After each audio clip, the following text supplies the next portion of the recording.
Hello everyone, Mrs. Hanvey here. Today we're going to be talking about in our notes, angle-angle similarity of triangles.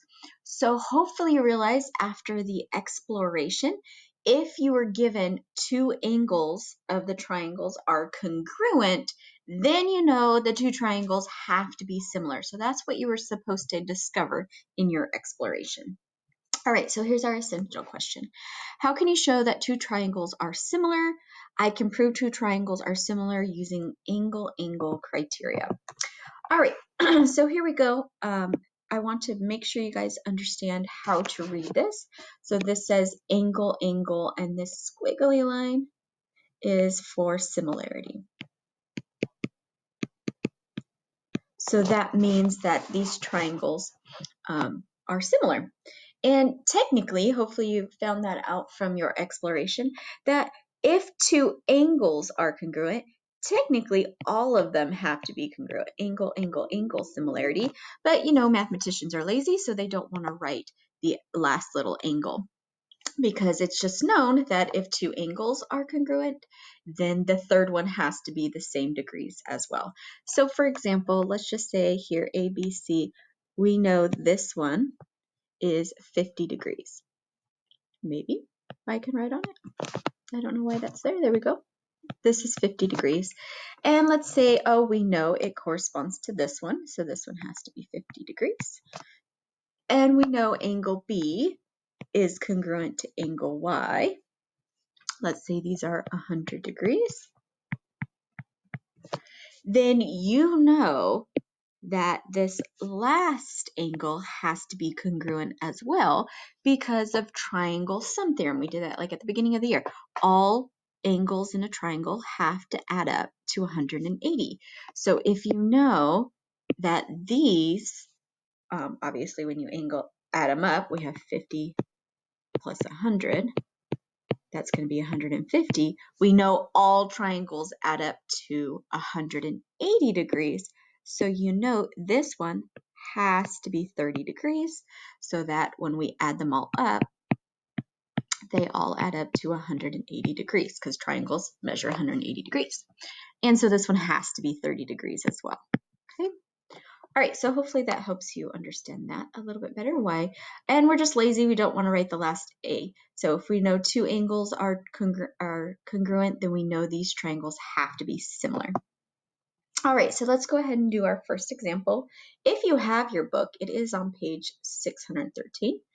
All right, so here we go. Find the length of DE, if possible. So the first thing we're going to have to do is we're going to have to figure out if we have two angles that are congruent. And hopefully you remember that we know this angle has to be congruent to this angle because these are called vertical. So we know vertical angles are congruent. And also, we know that these are parallel. How do you know they're parallel? They have those little arrows there. And we know that this angle has to be congruent to this angle because those are alternate interior angles. So I don't know if we really called it that, but we know if we have two parallel lines cut by a transversal, that these two angles are called alternate interior angles, and they are also congruent. Okay, so now that we know that we have two angles are congruent, so these ones are congruent from vertical angles. We know this has a parallel line, two parallel lines cut by a transversal. So these ones are congruent by alternate interior angles. So we can say, since we have two angles that are congruent, that triangle, oh, my color's not wanting to work. We know that triangle B, so B, then C, A is going to be similar to triangle BED. So triangle BED. So we know they're similar. How do we know they're similar? Because we know these angles are congruent and these angles are congruent. So we know they're similar by angle-angle similarity. Okay. And so now that we know they're similar, we can go ahead and try and find our x, or find the length of BE. So that's what it says to do. Find the length of BE. And we know BE is right here. So I'm going to go ahead and call it x. I don't know what it is, so I'm going to call it x. You can call it whatever you want. You can call it x, y, you can put a question mark. And so now we're going to set up our proportion problem, just like what we did last week. Since we know they're similar, we can go ahead and set up our proportion. So I always start with our x, so we're going to put x on top, over its corresponding side. So we know BE is the same as BC. So we're going to go BC. So it has to correspond to that one. So I'm going to put it over 54. And then we're going to set it equal to the other corresponding side. And so let's use another color. I think I've used like every color. Oh, let's start with red. Why not? And so now we know our other side here is 54. Oh, I don't like this example because it has two 54s, but we're just going to make it work. So hopefully you realize it's 54 from this one. And so we're going to put 54 on the top here over its corresponding side. So we know BD is the same as BA. So it's going to be over your 36 here. And if you separate those triangles, it might help a little bit. And then we're going to just use our chubby X tools. So we're going to cross multiply, and we're going to do 36x equals 54 times 54. And that's the great thing about this. Let me go ahead and save this and go to our graphing calculator. I thought I had it open already, but I guess not. Desmos. Graphing calculator. And so we can go 54 times 54, and it's a really big number. So let me go ahead and start drawing over here. So we know we have 36x equals 2,916. And then we know we have to divide by 36 each side. So x is going to equal. So I just take this and hit divide by 36. So it gives us the answer. X has to be 81. Right? And so that's where you really want to multitask. Make sure you use your online graphing calculator. So we know that the length of this has to be 81. All right, one more example, and then hopefully you're good to go. All right, so now this one. And like I said, sometimes you might even want to separate the triangles. It might help you. So let's just go ahead and try and draw that. It's probably going to be really bad, but we're going to do the best I can.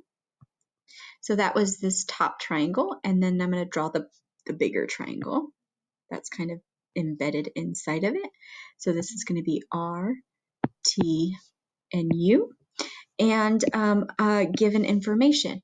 Well, we know these angles are the same, so S is congruent to T. And also, notice R is going to be the same as R, so we know that this angle and this angle are exactly the same. So that's your goal. You got to first say that the two angles are congruent so that we can say that these figures are similar. So we know, and I know I'm writing really sloppy, we know triangle RSV, it has to be similar to triangle RTU by angle similarity. And now let's go ahead and answer the question. So that's always what you want to do first. Try and make sure that they are similar by angle similarity. All right, now we have to set up our proportion. And so let me go ahead and label it so that we have all of our information. We know R to S is 10, and we know that V to S is 8, and U to T is 12. So I went ahead and set up all of my... All right, so now we need to make sure we answer our question. Our question was, find the length of our t. So that's from here to here, r to t. We need to figure out this length. And you could put it here, but we know this needs to be our rt. All right, so here's what we're going to do. And like I said, I like to separate the triangles so I can really see that there's two different ones. You don't have to do that, but it helps me visualize and see what's going on. So now we're going to set up our proportion.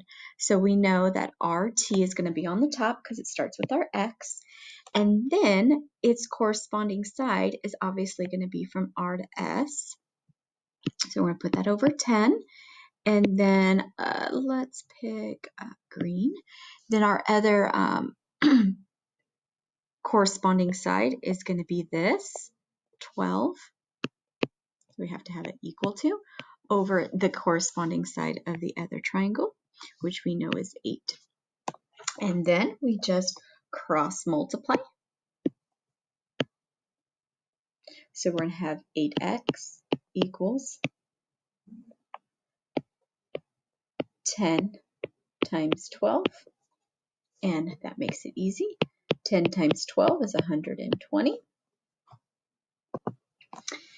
And then we're going to divide by 8. Oh my goodness, why does that always happen? Divide by 8, divide by 8. So we know our length of RT must be 15. So that is the length of this side is 15. And so if you wanted to, what if it asked, hey, what is the length from S to T? Since this whole thing has to be 15, you could even say S to T has to be 5 because 10 plus 5 would make that whole length 15. So that is another question that they could possibly ask. All right, so hopefully this helps you with similar proving triangles are similar, as well as finding lengths of similar sides of triangles. If you need help, let me know. I'll be in the meet. Thanks for watching.